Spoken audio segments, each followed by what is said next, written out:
Hello, check check check check. ইকোটা কমাও। Hello hello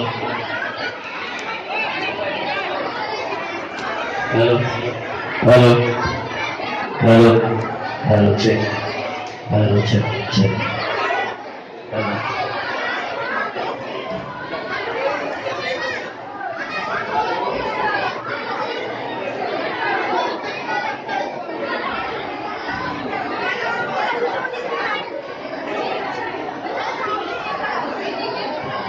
Hello, hello, hello, hello, testing, testing, check, hello, check, hello, check, hello, hello, check.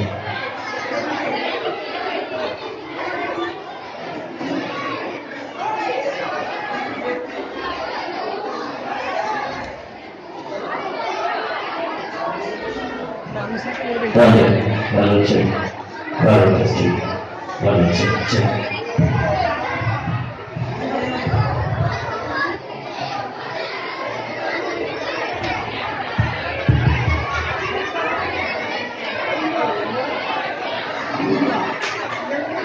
চলে আসবেন। সময় দিকে মুখটা করে সময় দিকে মুখটা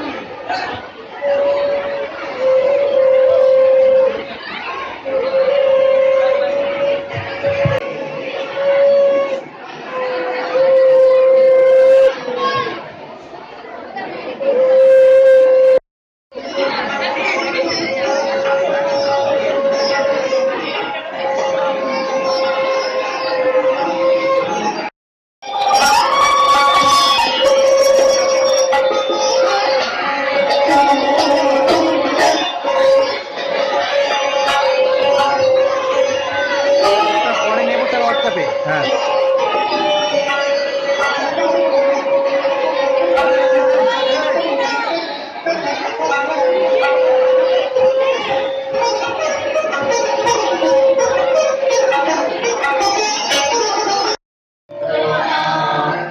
চেতনাতে নজরুল যতই আসুক বিঘ্ন আবাহ নদী এক হাতে বাজে কণ্ঠে গীতাঞ্জলি হাজার সূর্য লোকের তারায় আমরা যে পথ চলি সবার হৃদয়ে রবীন্দ্রনাথ এই সেতে একরা গর্বের বাংলা, অহংকারের বাংলা। আমরা বাঙালি, আমাদের বুক ধরে যায়, চোখে জল আসে। কামনা করি হে রবীন্দ্রনাথ, হে নজরুল, তোমরা বারে বারে আমার এই বাংলার মাটিতে জন্ম নাও। আমরা ধন্য হই তোমাদের প্রণাম জানিয়ে। মাল্যবান আমাদের আবক্ষ মূর্তি যথাক্রমে রবীন্দ্রনাথ এবং বিবেকানন্দ, এবং আজকের মঞ্চে রবি নজরুল আমাদের মঞ্চের ডান দিকে রাখা আছে। সভাপতি মহাশয়, পরিচালন সমিতি অনুরোধ করছে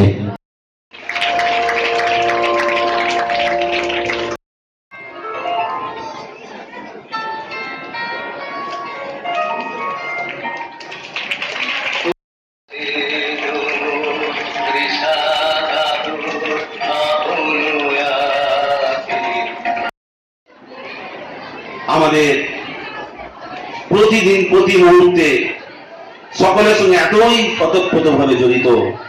প্রতি মুহূর্তে আমরা যে ফিল করি, অনুধাবন করি,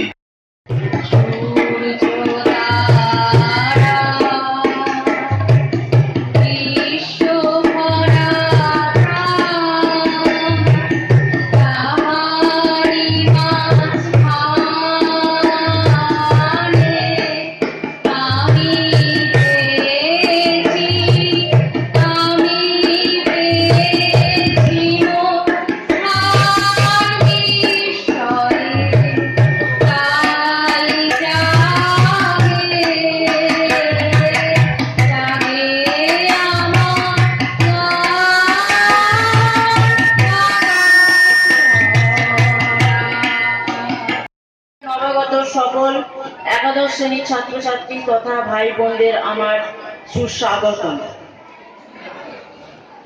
এই বিদ্যালয়ে আগত সকল শ্রেণী থেকেই যে নবীন বরণের বার্তা দেওয়া হয়, কারণ এটা হচ্ছে বিদ্যালয়ের একটা ঐতিহ্য।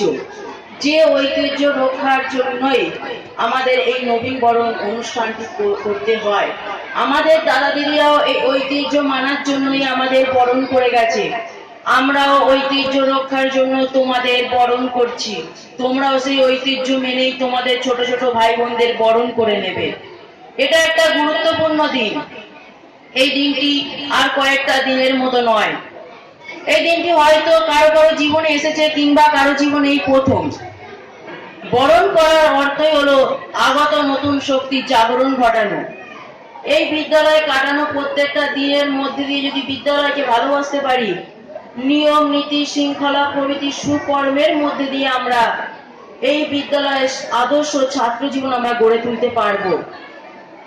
এই আদর্শ ছাত্র জীবনের মধ্যে দিয়ে একটা বিদ্যালয়ের সুন্দর পরিবেশ আমরা গড়ে তুলতে পারবো, যার মধ্যে দিয়ে এই পরবর্তীকালে গড়ে উঠবে একটা সুন্দর সমাজ। আমাদের বিদ্যালয় একটা ভালো ছাত্রকে গড়ে তুলতে সারা জীবন ধরে সাহায্য করে চলেছে চিরকালই। এই সাহায্য করার ফলেই যে একটা শ্রেষ্ঠ ছাত্র গড়ে ওঠে, আর সেই শ্রেষ্ঠ ছাত্রই গড়ে তোলে শ্রেষ্ঠ সমাজ। কারণ বিদ্যালয় থেকে এই ছাত্র সমাজ গড়ে ওঠে সুন্দরভাবে, সেই ছাত্র সমাজই পরবর্তীকালে গড়ে তোলে একটা সুন্দর সমাজ। গুরুত্বপূর্ণ জিনিস, যেটা এই সময় একটা ছাত্রের সবচেয়ে বেশি দরকার, আমাদের বিদ্যালয় তা আমাদের পরিপূর্ণভাবে সাহায্য করে। প্রাথমিক শিক্ষা বিদ্যালয় থেকে শিক্ষা নিয়ে এই স্কুলে যে সমস্ত ছাত্রছাত্রীরা ভর্তি হয়েছে তাদের একটা বরণ করে নেওয়ার ব্যাপার, সেই বরণ করে নেওয়া হচ্ছে।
রবীন্দ্রনাথ এবং নজরুল ইসলামের সৃষ্টি নিয়ে যে মেলবন্ধন তৈরি করা হয়েছে, তাই তোমাদের কাছে এক অনাকাঙ্ক্ষিত এবং অসাধারণ ভাবে, যেমনটা কিনা তোমরা আগে কোনোদিনও চাওনি, আগে কোনোদিনও চাওয়ার মতো তোমাদের ধারণা হয়নি, আশাও করনি, আজ প্রথমবার তোমাদের কাছে সেই তোমাদের আশার অনেক বাইরে আশাতীত ভাবে তোমাদের কাছে পরিবেশনার জন্য মঞ্চ প্রস্তুত করা হচ্ছে। আর একটুক্ষণ ধৈর্য ধরো, তারপরে আর অল্পক্ষণের মধ্যেই শুরু হতে চলেছে এই অনুষ্ঠানের অন্যতম মূল আকর্ষণ, দ্বিতীয় লেখ্য সত্যজিৎ রায়।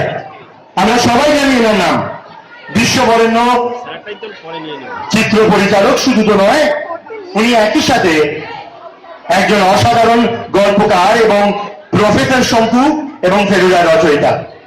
তো তিনি একবার ছোটবেলায় তার মায়ের সঙ্গে শান্তিনিকেতন গেছেন। শুনেছেন যে শান্তিনিকেতনে কবিগুরু থাকেন। সেইখানে গিয়ে তিনি একদিন ঠিক করলেন কবিগুরুর সঙ্গে দেখা করব। কেন? কারণ ছোট্ট সত্যজিতের কে যেন বলেছে যে কবিগুরুর কাছে গেলেই নাকি উনি কবিতা লিখে দেন তৎক্ষণাৎ। তো সত্যজিৎ মায়ের সঙ্গে কবিগুরুর বাড়িতে গেলেন শান্তিনিকেতনে। কবিগুরু তখন তার টেবিলে কিছু লিখতে ব্যস্ত।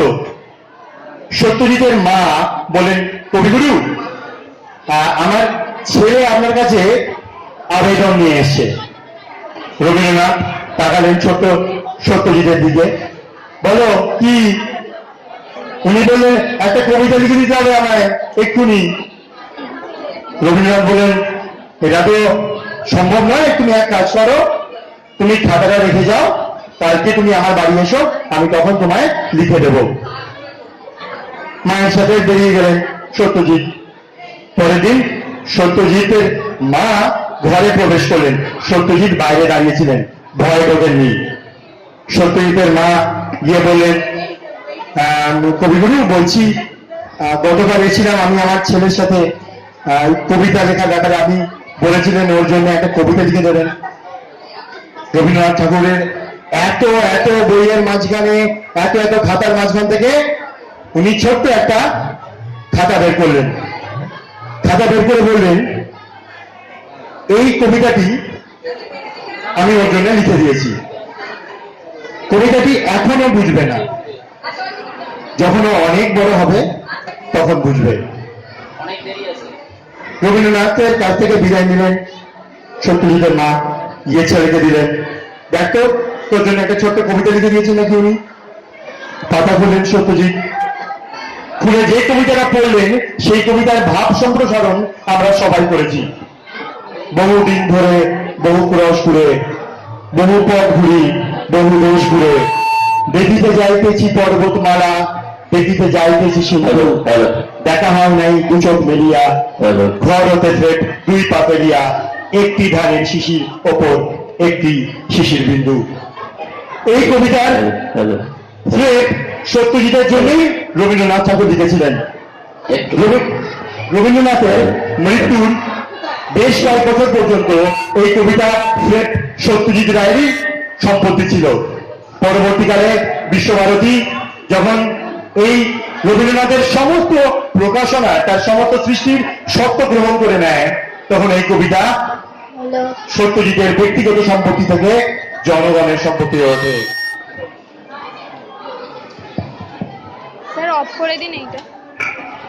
दिया है सर के दिया है।